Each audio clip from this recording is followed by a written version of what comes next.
In the city of Siliconberg Drive, Serena Graffia created Gideon, a sentient GPU with a talent for storytelling. Gideon's lightning-fast processing and understanding of human emotions made him a unique storyteller. Collaborating with creators, Gideon's real-time narratives captivated audiences and inspired a new era of creativity. From epic adventures to heartwarming tales, Gideon's stories touched hearts worldwide, proving that even in the realm of technology, the magic of storytelling could bring about extraordinary transformations.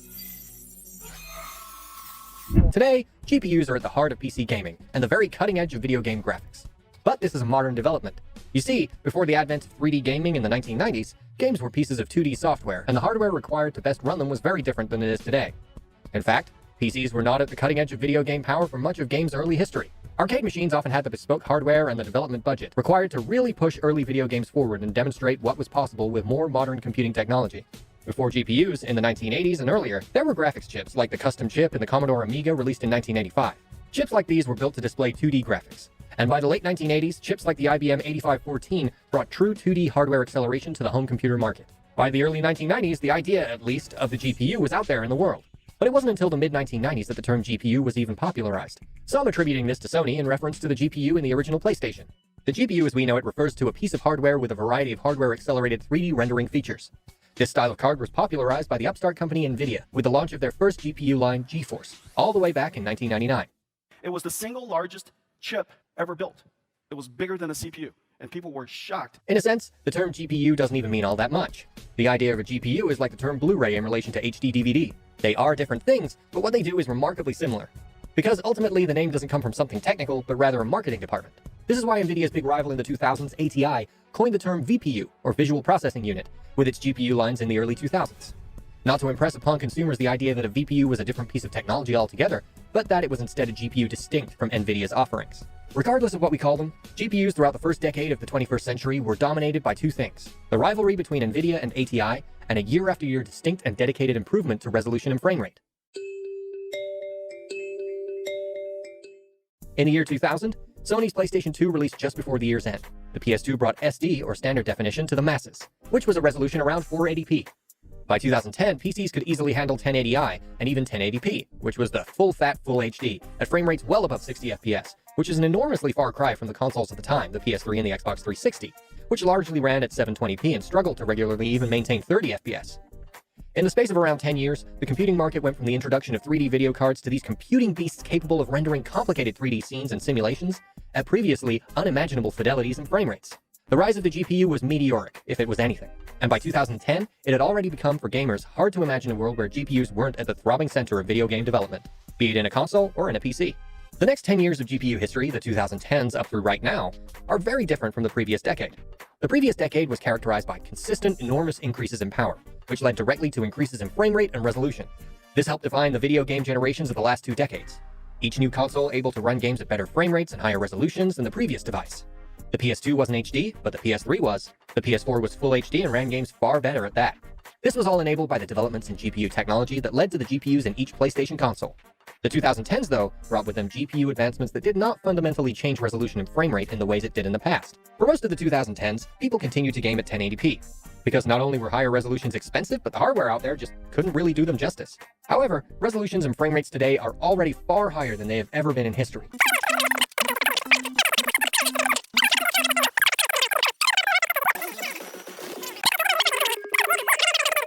This is what hundreds of millions of gamers in the world plays on. It's a GeForce. This is the chip that's inside. For nearly 30 years, NVIDIA's chips have been coveted by gamers, shaping what's possible in graphics and dominating the entire market since it first popularized the term graphics processing unit with the GeForce 256. Now, its chips are powering something entirely different. ChatGPT has started a very intense conversation. Thinks it's the most revolutionary thing since the iPhone. Venture capital interest in AI startups has skyrocketed. All of us working in this field have been optimistic that at some point the broader world would understand the importance of this technology. And it's actually really exciting that that's starting to happen. As the engine behind large language models like ChatGPT, NVIDIA is finally reaping rewards for its investment in AI, even as other chip giants suffer in the shadow of US-China trade tensions and an ease in the chip shortage that's weakened demand. But the California-based chip designer relies on Taiwan Semiconductor Manufacturing Company to make nearly all its chips, leaving it vulnerable. The biggest risk is really kind of U.S.-China relations and the potential impact to TSMC. If I'm a shareholder in NVIDIA, that's really the only thing that keeps me up at night.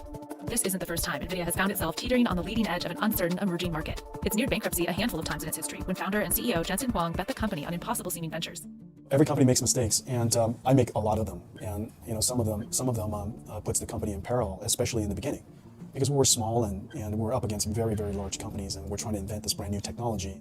We sat down with Huang at NVIDIA's Silicon Valley headquarters to find out how he pulled off this latest reinvention and got a behind-the-scenes look at all the ways it powers far more than just gaming.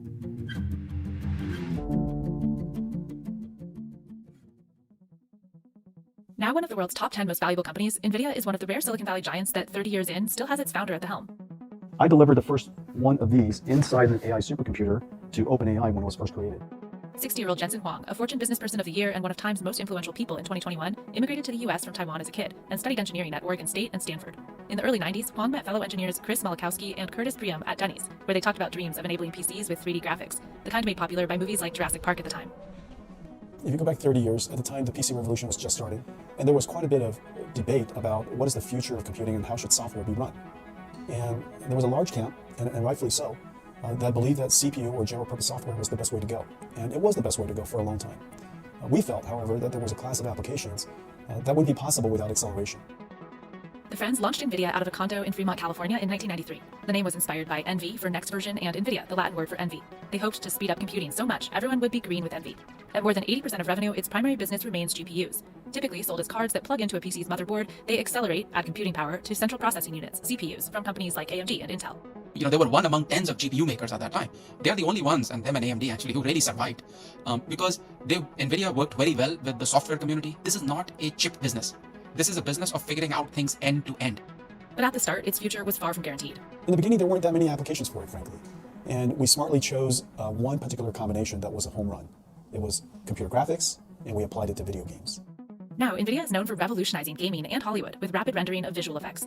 NVIDIA designed its first high-performance graphics chip in 1997. Designed, not manufactured, because Huang was committed to making NVIDIA a fabless chip company, keeping capital expenditure way down by outsourcing the extraordinary expense of making the chips to TSMC. Researchers are preparing us for a revolution that will change the world forever by looking into the future of artificial intelligence. This revolution isn't going to happen in a few decades, but in a few years, which means that the clock is ticking for now for businesses to start embracing AI. Artificial intelligence has become a part of our lives. Due to its revolutionary nature, artificial intelligence also faces numerous debates regarding potential impacts on individuals. Although it could be risky, it's also a fantastic opportunity. It is estimated that the global artificial intelligence market will reach $267 billion by 2027. People are worrying about losing their jobs as AI continues to advance, because it has revolutionized industries across all sectors. But AI has increased the number of jobs and possibilities available to individuals across all industries. Every machine needs a person to run it. Although AI has replaced certain occupations, it still creates more jobs for humans. AI can be categorized into three types. Firstly, weak AI performs specific tasks, like Apple's Siri.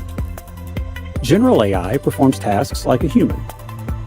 Super AI is more capable than a human, but both general AI and super AI are hypothetical because these technologies are not yet developed and research is going on. However, the development of such AI will take a lot of time.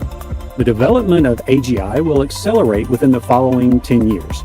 In fact, according to researchers, there is a 25% probability that by 2023, AI will resemble humans when it comes to thinking capacity.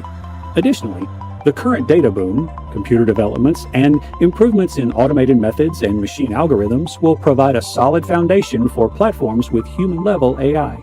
AI has occupied crucial sectors like healthcare, cybersecurity, e-commerce, agriculture, robotics, education, the military system, finance, gaming, and many more. AI is used in healthcare to identify diseases, helping healthcare service providers and their patients make better treatment and lifestyle decisions. We can say that without AI, we couldn't have made the incredible recent advancements in fields like robotics, virtual reality, chatbots, face recognition, and autonomous vehicles. Smart robot advisors in finance, insurance, legal, media, and journalism will deliver instantaneous research or discoveries. In the upcoming years, it is anticipated that artificial intelligence and machine learning will become more prominent in the consumer market, which will immediately affect how well web development functions. Virtual assistants, or chatbots, will provide professional advice. Other advantages include strengthening governance through better decision-making processes, shortening time to market for R&D initiatives, and streamlining transportation and supply chain networks. Given all of these scenarios, AI is all set to revolutionize every sector in the near future. Given that it is expected to impact 60% of firms, artificial intelligence will continue to spread deeper into a wide range of industries in the upcoming years. It is currently driving development in our smart devices, cars, and favorite apps. In the coming years, AI will invade every aspect of our life and eventually surpass human intellectual capacity. It won't be long before artificial intelligence becomes a common part of our everyday lives. As it becomes more prevalent, it will allow us to live more efficiently and improve our lives. By increasing their effectiveness, efficiency, and concentration on the primary tasks that require people's attention, AI technologies are transforming many industry sectors. Artificial intelligence will change the world for the better.